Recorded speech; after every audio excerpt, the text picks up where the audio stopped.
What's up? Welcome to the All Media channel. Please like and subscribe for more stories. Crystal meth, also known as ice or tina, has had devastating effects on the gay community. Considered a party drug, crystal meth is often used by young adults and teenagers to stay awake. In addition, a common effect shared by gay and bisexual men during crystal meth use is an insatiable sexual appetite. Drug use can result in feeling sexually adventurous and experiencing a heightened sense of pleasure, stamina, and endurance that can last for days even without the user taking proper rest. In other words, crystal meth can produce feelings of confidence, power, and invulnerability on a psychological level. Subsequently, the aforementioned increased sexual desire can overpower necessary activities of daily living like bathing and going to work. Chem-Sex is the act of taking any combination of drugs including crystal meth, cocaine, mephedrone, and/or GHB or GBL while engaging in sex. Since the use of crystal meth lowers the user's inhibitions and induces paranoia, users oftentimes suffer hallucinations resulting in paranoia, psychotic and erratic behavior, aggression, depression, crime, suicide, violence, and even murder. And unlike other drugs, methamphetamines can directly cause a permanent psychosis, the technical term for a delusion or a hallucination. As was the case with suspect Michael Perry, age 38 of Boston, Massachusetts, was a known substance abuser and violent offender with several arrests for assault and battery and domestic violence. However, it wouldn't be until Michael Perry murdered someone before the Boston Police and Massachusetts District Attorney's Office would finally take his crime seriously. On Sunday, December 11, 2022, the family of Jose Aponte were contacted by his employer because he had not shown up to work. Instead, Aponte's employer advised that they had received a text message from Aponte's phone number on Saturday stating that he was sick and not coming to work. Suspicious, and sure that Jose had not written or sent the text himself, Aponte's family contacted the Boston Police Department to request that a wellness check be done at Aponte's home. At around 8:08 p.m. that Sunday night, the Boston police responded to a 12th-floor apartment at 35 Northampton Street in Boston, Massachusetts for a wellness check. Upon arriving and knocking on the door, police received no response. Officers then located and enlisted the help of the building maintenance man to gain access to Aponte's unit. Once unlocked, police were unable to fully open the apartment door, as it was later determined to be the dead body of Jose Aponte on the floor, preventing the door from fully opening. Officers called out to anyone inside of the unit for them to come out with their hands up, when police heard the voice of Michael Perry yell out, "If you want me, come get me," followed by a loud "No, I'm not coming out." Perry then jumped out of the 12th-story apartment window in an attempt to end his own life as police officers stormed the apartment unit to apprehend him. Unsuccessful at his attempt, Perry fell only one story down before his clothing got caught on an outer ledge window handle of an 11th-floor apartment below. Police rescued and arrested Perry. In court, prosecutors amended Perry's charges to first-degree murder after investigators determined that the cause of Aponte's death was a homicide by stabbing, a total of 29 stab wounds to be exact. As Aponte's family and friends mourned, the Boston community expressed its anger and frustration with the Boston Police Department and the courts because this was not Perry's first time on the news, or even his first time jumping out of a window to evade the police. On a man who allegedly jumped out of a 12-story window of a Roxbury after police arrived and found him with a body in that apartment. 37-year-old Michael Perry is now charged with murdering Jose Aponte. In court, the prosecutors said that Perry and Aponte had been dating but had some problems recently. Aponte's family became worried when he didn't show up for work, and they received a strangely worded text from his phone saying that he was sick. On Sunday, officers went to that apartment for a well-being check. Aponte was dead, and police say Perry tried to leap out of the building but became snagged. Officers pulled him back into the building and arrested him. On June 2, 2021, an Arlington, Massachusetts police officer successfully de-escalated an encounter with a black male who had allegedly charged at the officer with a realistic-looking pellet gun, said police.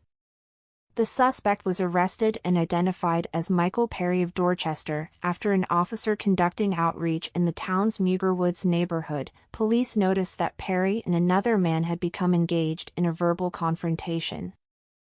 Officer Joseph Caniff intervened. Perry briefly left the area on his bicycle before returning and confronting the other man again. During the second confrontation, Perry allegedly demanded his gun back from the man, and a woman was then seen handing Perry a rifle, according to witnesses. Perry then became aggressive and charged at police. Officer Caniff backed away, drew his gun, and ordered Perry to stop and drop the gun. Perry was arrested and taken to a local hospital for evaluation, where he was held overnight pending his arraignment in the Cambridge District Court. At the time of his arrest, Perry had multiple outstanding warrants and was further charged with assault and battery on a police officer, resisting arrest, and disturbing the peace. In another violent incident, when hotel guest Marco Velez heard the commotion, he immediately grabbed his cell phone and looked out his hotel window. At the time, he had no way of knowing he would be watching a man jump out of a room window at the Chandler Inn Hotel. As Velez started recording out of his 7th-floor hotel room, he watched as another guest, 3 floors below him, started throwing furniture out the window. "We had a couple of guests that stopped getting along in the middle of the night," Clifford Long, the owner of the Chandler Inn Hotel, said. "They trashed our room." Inside the 3rd-floor room, dried blood was smeared on the walls, the TV was ripped out of the wall, and broken glass littered the carpet. "It must have been an incredible fight. There is blood on the walls," said Long. Court records show that Perry was also arrested in another 2017 incident in Boston, where he was living with a boyfriend he'd met on an app. Perry, after becoming agitated over a disagreement, attacked his partner. The victim was able to escape the assault as Perry began throwing furniture and other objects out of the window at police. Boston tactical units were called in and arrived, approaching Perry, who was then tased and taken into custody. And in yet another incident prior to the murder of Jose Aponte, in 2019, at a rooming house located in Boston's Roxbury neighborhood. Police reports indicate suspect Michael Perry, under the influence of methamphetamines, assaulted his boyfriend, repeatedly hitting him in the head with a frying pan, breaking his jaw, and stabbing him several times in a vicious, unprovoked paranoia attack. Police arrived and arrested Perry after a violent struggle that left one officer hospitalized with a broken leg. Officers say the victim, a black male, age 37, of Boston, and Perry were both substance abusers and had been in a romantic relationship for some time. Perry later pled guilty in at least 2 cases and was given a combined prison sentence of 3 to 4 years.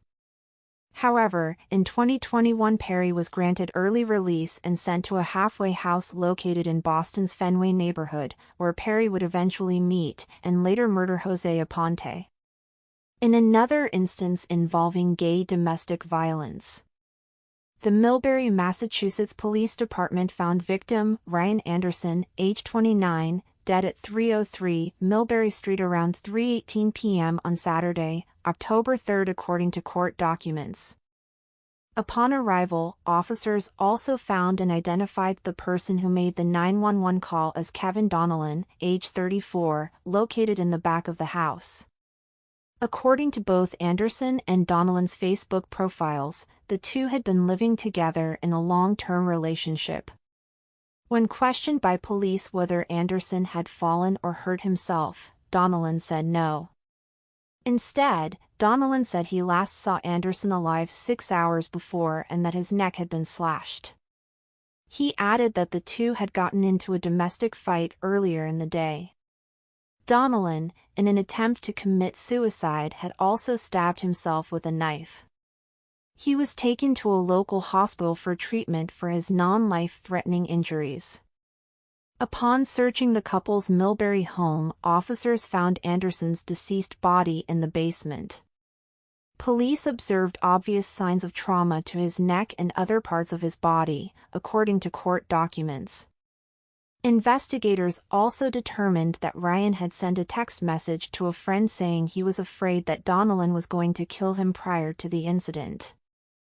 Donnellan, a substance abuser known to police, later appeared in the Worcester District Court on charges of aggravated assault and battery with a dangerous weapon, assault with the intent to murder, and assault and battery on a family or household member where he is being held without bail. Developing tonight, a man is in jail charged with the slashing death of another man in Millbury over the weekend. This case has left many in the central Massachusetts community in shock. Boston 25 News reporter Bob Ward joining us live from Worcester District Court, where the suspect was arraigned. And Bob, you say the suspect is not charged with murder. Yeah, that's right. He's not yet charged with murder, but he's facing several charges, including assault with intent to murder. Now, in court and in documents, authorities allege that this suspect fatally slashed the victim in his own home and then hours later called 911. It's terrible, awful. Right next door. Oh, my God. On Millbury Avenue, the details about the violence that broke out at this blue house Saturday are only now beginning to emerge, and they're leaving residents speechless. Authorities say at 3:18 Saturday afternoon, this man, Kevin Donnellan, called 911 from the backyard of the house, telling police that another man, Ryan Anderson, was inside the house, dead. A prosecutor said Ryan was Kevin's boyfriend. Ryan's body was found in the basement. According to a prosecutor, Kevin told police he last saw Ryan 6 hours before when they were fighting. Kevin allegedly told police they would find a knife downstairs on a bed. The defendant admitted that he had a fight with the victim and that the victim's neck had been slashed. He also indicated that he was in need of medical assistance due to self-inflicted wounds. At his arraignment at Worcester District Court, Kevin Donnellan was allowed to stand in a hallway out of view of our camera. He is facing 3 charges, including assault with intent to murder. I'm still shocked. Never thought it would happen. Jeremy Johnson lives in Auburn, across the street from Kevin's mother's house. He said he recently saw Kevin and Ryan together, but saw no hint of any trouble. They seemed fine the other day. Like, nothing seemed wrong at all, so it's kind of shocking. Back in Millbury, a friend of Ryan's tells us she can't believe that Ryan is gone. Amazing, musical, beautiful in every way. That was him. Now, in this court document, it's revealed that state police allegedly found a text message that the victim sent to an unnamed third person. And in that text message, the victim allegedly expressed fear for his safety and concern that the suspect would come back and try to kill him. The suspect right now held without bail, due back in court next month. Live in Worcester, I'm Bob. And Ward. in the Midwest, another incident of gay domestic violence makes national news in June of 2023. A Harvey, Illinois man confessed to killing his boyfriend and burying him in a backyard during a homicide investigation. Marquise Johnson, age 26, was taken into custody at approximately 3:10 p.m. for an outstanding warrant for the murder of his boyfriend. The victim, Marcel Johnson, age 26, had been reported missing to police days earlier by his family and friends who'd taken to Facebook to plead for the public's help for any information on the whereabouts of Marcel. Sadly, just one day later, police would announce that they had found the body of Marcel Johnson and arrested the suspect Marquise Johnson. During police interrogation, Marquise confessed to shooting Marcel and, with the help of a friend, buried Marcel in the backyard of an abandoned house located at 15817 Myrtle Avenue in Harvey. At this time, no other persons have been charged with the murder of Marcel Johnson. Charges against Marquise Johnson and Kevin Donnellan are currently pending and their cases ongoing. We send our condolences to the Aponte, Anderson, and Johnson families and friends for their loss, and to all of those affected by substance abuse and domestic violence, you're in our prayers. If you or someone you know suffer from substance abuse, domestic abuse, suicidal thoughts, or a mental health illness, you can reach out to the Gay, Lesbian, Bisexual and Transgender National Hotline at 1-888-843-45647 days a week, 24 hours a day to be connected with assistance in your local area. Let us know what you think about these stories, the meth and cocaine epidemic amongst young gay men, and what the response or solution should be. Please be sure to hit the like, share, and subscribe buttons down below, and thank you for watching All Media.